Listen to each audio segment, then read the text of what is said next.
Hello and welcome to this edition of Consciousness Raising Online. Good to see you, Clyde. And this, this is especially for you. Today's session, the title is Reparations Given, Taken Back. And I think you're going to find it very interesting. I have a question for you to think about as we get into this, and that is, why was Abraham Lincoln assassinated?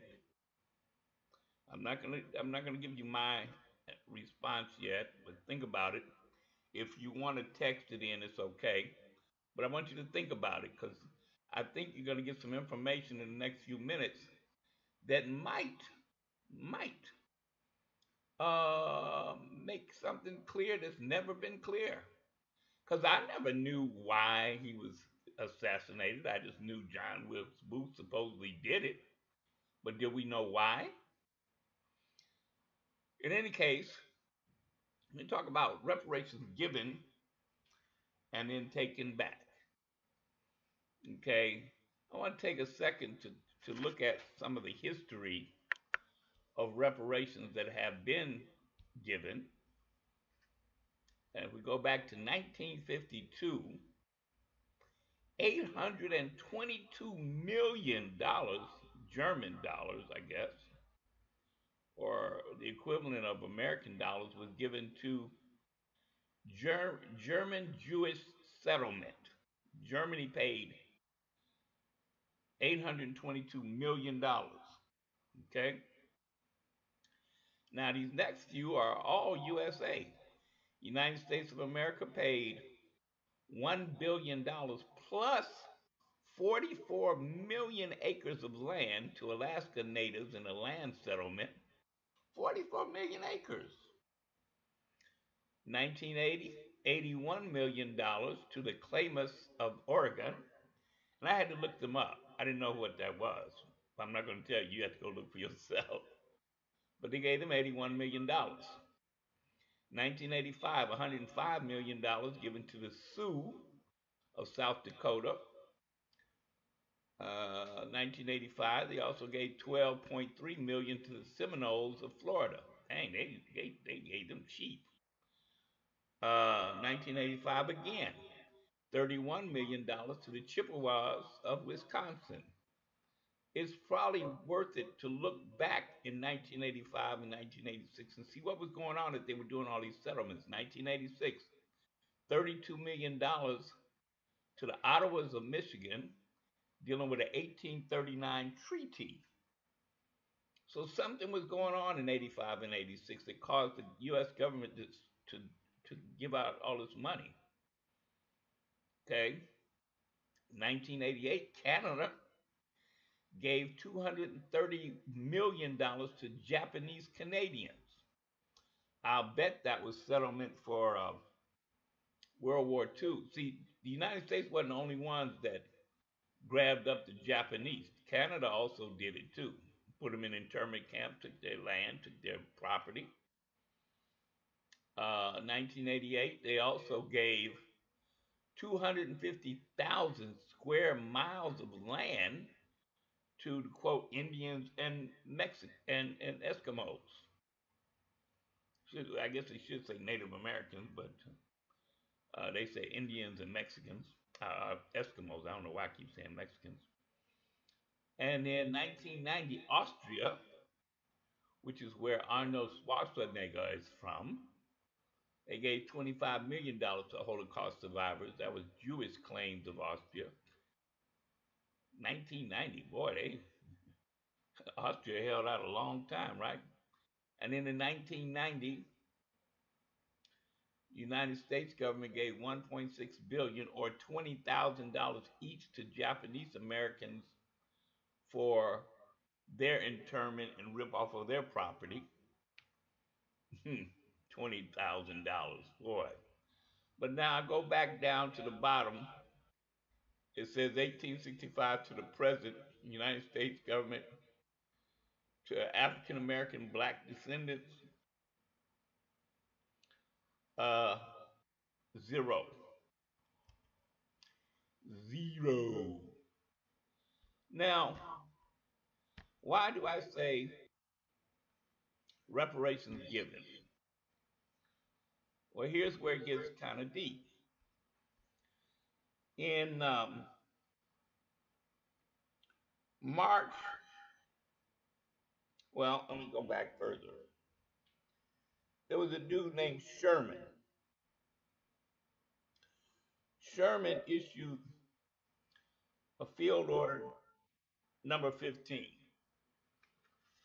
And we have all probably heard something about it because that's where we got the term 40 acres and a mule. In the field order number 15, um, it's kind of deep because, first of all, the mules were not even mentioned in the field order. But what was mentioned was the 40 acres and a mule, or 40 acres.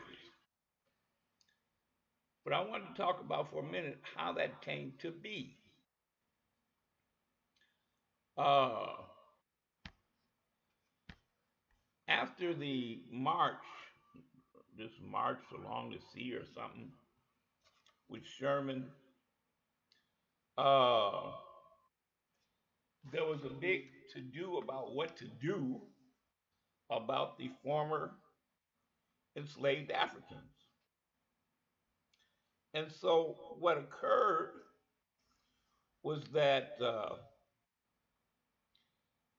January of 1865, this is deep because I didn't know anything about this until I started doing the research. January of 1865, January 12th to be exact,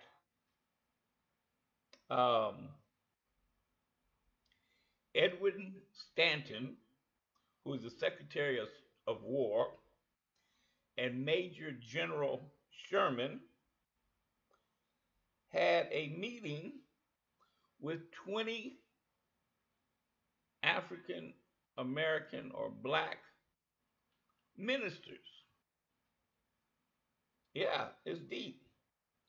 20 black ministers. And they met with them to find out what the freedmen wanted, what the newly freed Africans wanted. Did you know about that meeting? I never heard about it. This is a painting dealing with it. It was an extraordinary meeting. Among other things that occurred, Garrison Frazier was chosen by the members present to express their common sentiments. Among the questions and answers was, state in what manner you think you can take care of yourselves and how can you best assist the government in maintaining your freedom. This was the answer.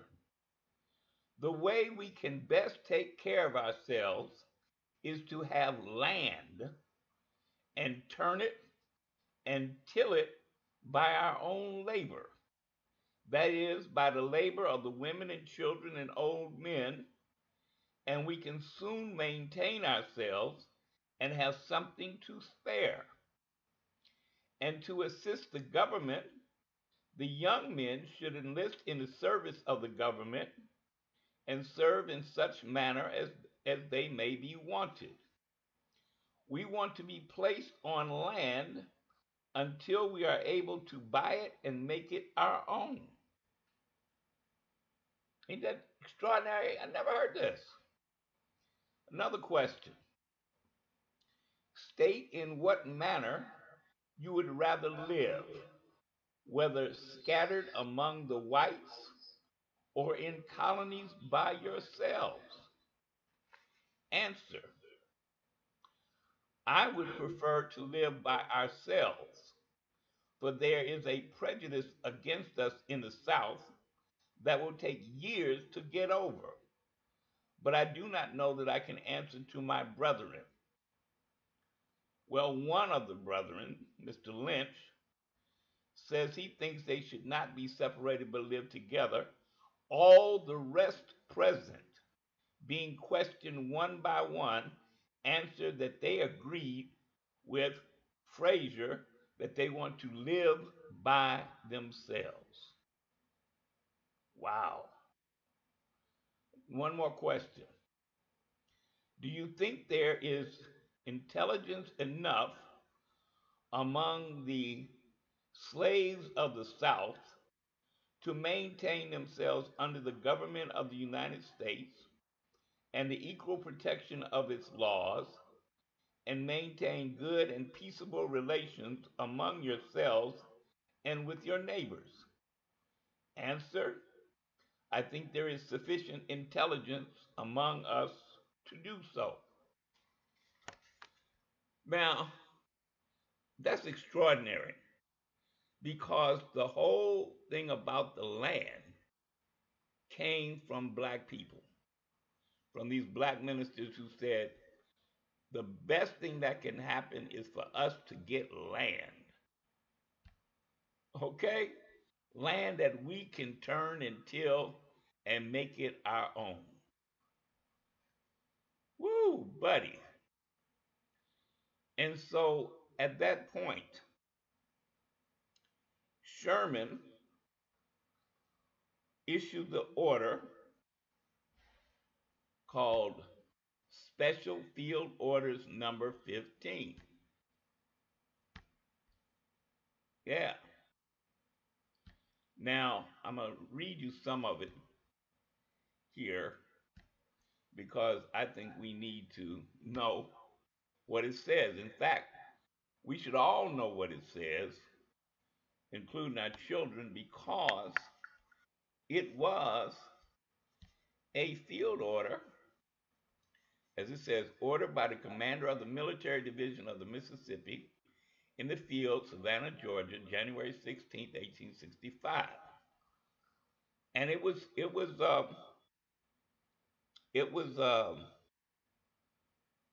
signed over by the President of the United States as a uh, what do they call it? I'll come back to that. But anyway, Lincoln did ratify it.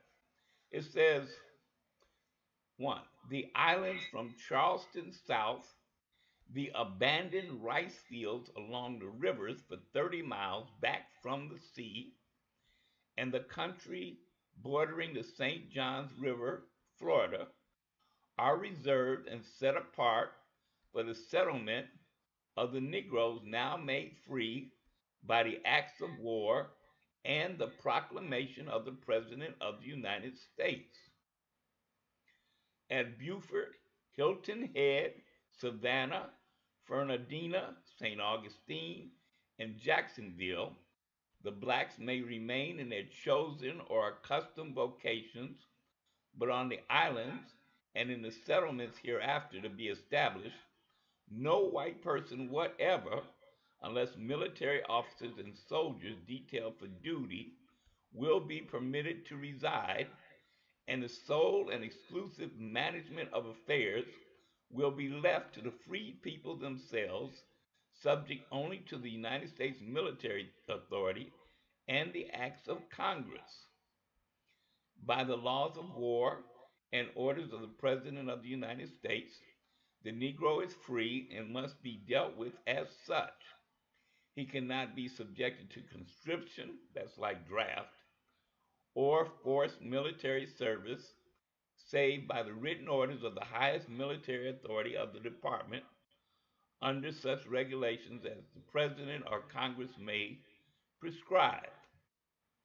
Domestic servants, blacksmiths, carpenters, and other mechanics will be free to select their own work and residence, but the young and able-bodied Negroes must be encouraged to enlist as soldiers in the service of the United States to contribute their share towards maintaining their own freedom and securing their rights as citizens of the United States. Woo! Is this deep or what? Uh, and then there's some more about the military part, but I want to take another look at this continuation here. All right, now dig this. This is three. Wherever three respectable Negroes, heads of families, shall desire to settle on land, and shall have selected for that purpose an island or a locality clearly defined within the limits above designated, the inspector of settlements and plantations will himself, or by such subordinate officer as he may appoint, give them a license to settle such island or district, and afford them such assistance as he can to enable them to establish a peaceable agricultural settlement. The three parties named will subdivide the land under the supervision of the inspector among themselves and such others as may choose to settle near them, so that each family shall have a plot of not more than 40 acres of tillable land, and when it borders on some water channel with not more than 800 feet waterfront, in the possession of which land the military authorities will afford them protection until such time as they can protect themselves, or until Congress shall regulate their title. Whoo, wow. This is deep. This is just deep. And you ain't even heard all of it yet. Okay. Oh, whenever a Negro has enlisted in the military service of the United States, he may locate his family in any one of the settlements at pleasure and acquire a homestead and all other rights and privileges of a settler as though present in person. So even if they were in the military, right? In like manner, Negroes may settle their families and engage on board the gunboats or in fishing or in the navigation of the inland waters without losing any claim to land or other advantages derived from this system. But no one, unless an actual settler as above defined, or unless absent on government service, will be entitled to claim any right to land or property in any settlement by virtue of these orders. Oh, man, is this deep? One more. One more. Let's see. Uh, okay. In order to carry out this system of settlement, a general officer will be detailed as inspector of settlements and plantations, whose duty it shall be to visit the settlements, to regulate their police and general management, and who will furnish personally to each head of a family, subject to the approval of the President of the United States, a possessory title in writing, giving as near as possible the description of boundaries and who shall adjust all claims or conflicts that may arise under the same, subject to the like approval, treating all such titles altogether as possessory. The same general officer will also be charged with the enlistment and organization of the Negro recruits and protecting their interests while absent from their settlements, and will be governed by the rules and regulations prescribed by the War Department for such purposes. This is by order of Major General W.T. Sherman. All right. Well, let's take a look at some of this, uh, at this land. Let's see. Uh,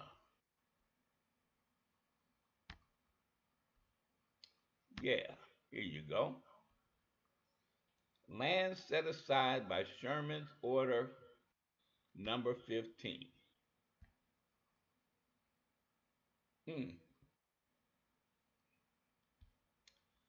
There's another look at some of it in a way with all the islands too. Okay. It was actually 400,000 acres. 400,000 acres. And by June of 1865, now this was January 15th when he issued the order. By June,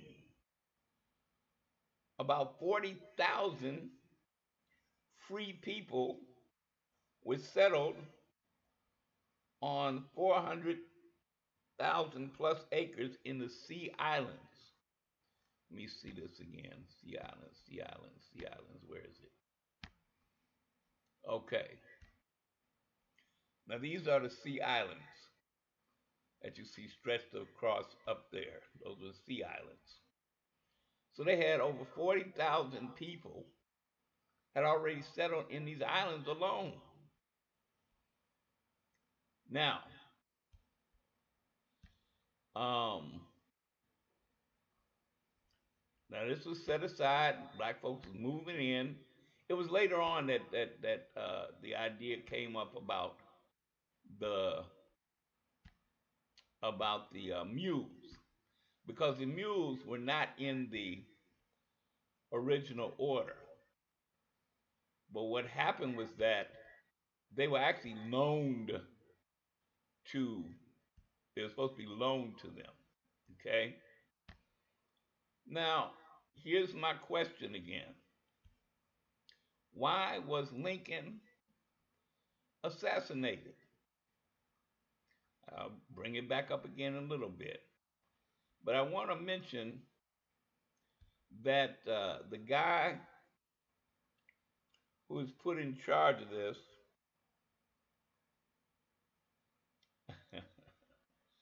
this is going to trip you out. The person who was put in charge of the Freedmen's Bureau, see, they created the Freedmen's Bureau. Let me see, where is it? In March of 1865, Congress created the Bureau of Refugees, Freedmen, and Abandoned Lands to aid black people undergoing the transition from slavery to freedom. The Freedmen's Bureau, as it was commonly known, uh, was the first organization of its kind, a federal agency solely created for social welfare. All right, where'd it go?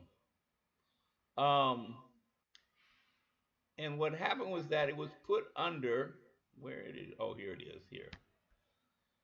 The Freedmen's Bureau was put under the direction of Major General Oliver Howard. Oliver Howard. Think about that for a minute. Yeah, he was the founder of the university at Howard, which we call Howard University. Yeah, it was named for him. And he was the commissioner of the Freedmen's Bureau, and later served as the president of Howard University from 1869 to 1874.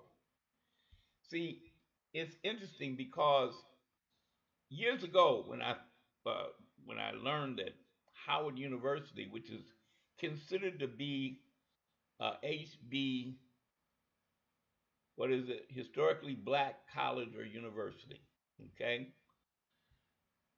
Prior to that, I always thought it was named after somebody black.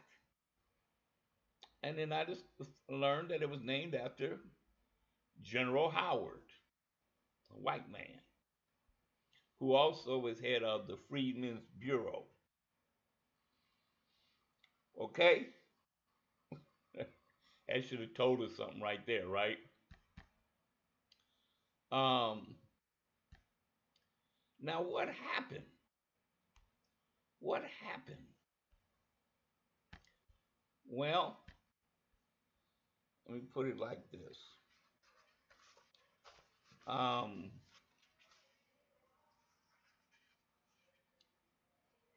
there was an assassination of Lincoln, Abraham Lincoln. Now, remember, the order came out in January 1865. In March, Congress created the Freedmen's Bureau. April 15th, 1865, President Abraham Lincoln was assassinated. A month after they created the Freedmen's Bureau, okay? The next president, Andrew Johnson, one of the first things that Andrew Johnson did in becoming president, he rescinded Special Field Orders number 15. Thousands of black folks were removed from the land previously promised to them by the government, and that confiscated land was returned to its former owners. I'm going to say that again so you understand. January 15th, 1865, Special Field Orders number 15 was signed by, by, by Sherman.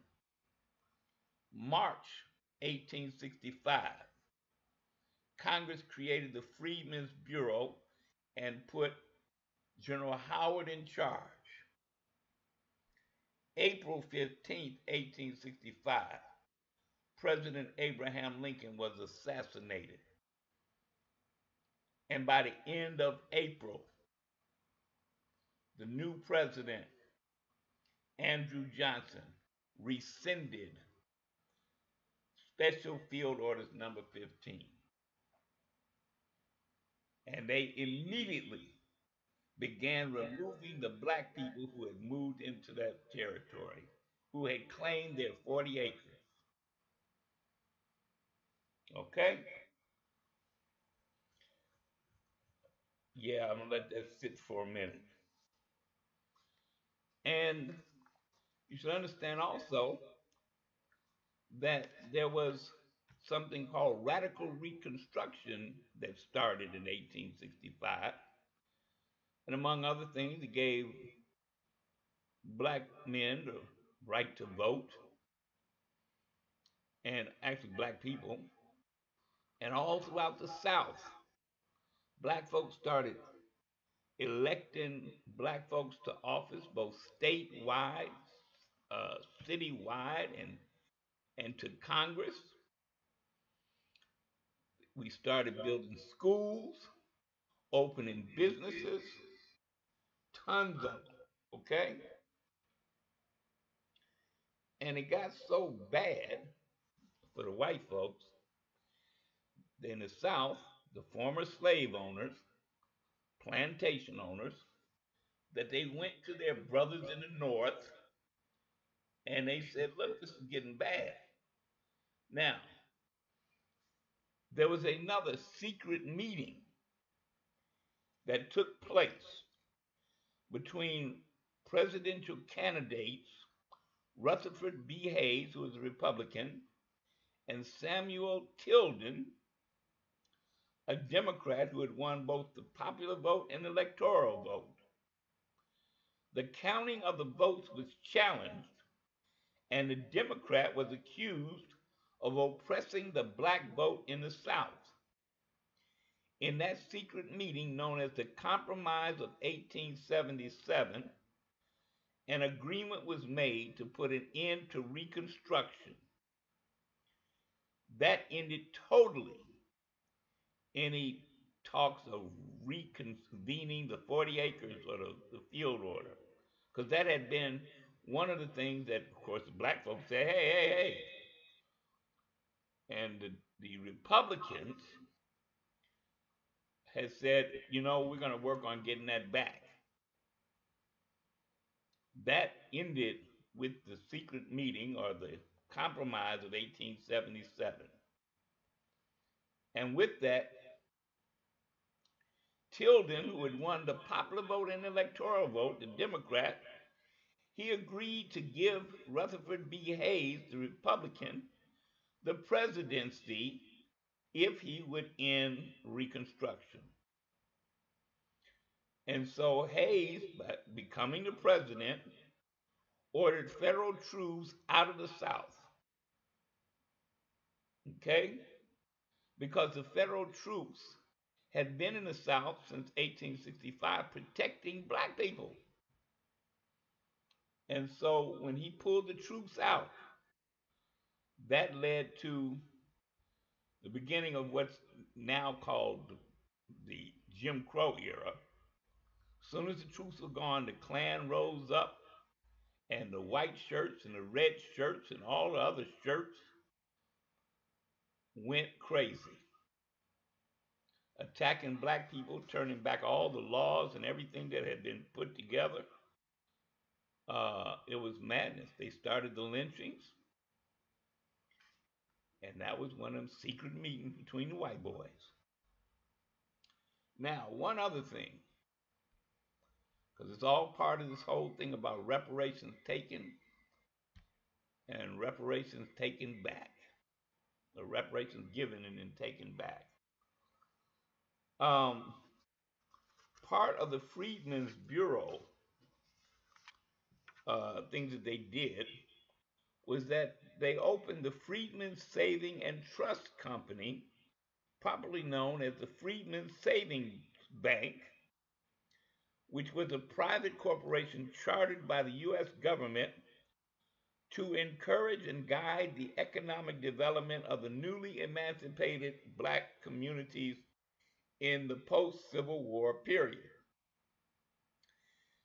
It only functioned between 1865 and 1874, but the company achieved notable successes as a leading financial institution of African Americans. The company was created specifically as a depository for African American veterans, ex-slaves, and their families to build their savings. It also enabled numerous community organizations to increase their financial strength and therefore expand their activities. The bank attracted a large number of societies, churches, charities, and other private organizations that opened accounts and established trust with the company. With the assistance of the company, numerous hospitals, schools, and institutions such as the St. Elizabeth Home for Colored Children and the St. Francis Xavier Church's Orphan Aid Society were established. Noted community leaders and civil rights activists formed the management of several trusts and held other important positions within the bank. A large number of black soldiers and veterans of the Civil War held savings accounts in the banks, and the management of their funds was organized through an allotment system supervised by the officers of their respective army regiments. Sounds good, don't it? Well, here's what happened. A series of increasingly speculative investments brought the bank into debt,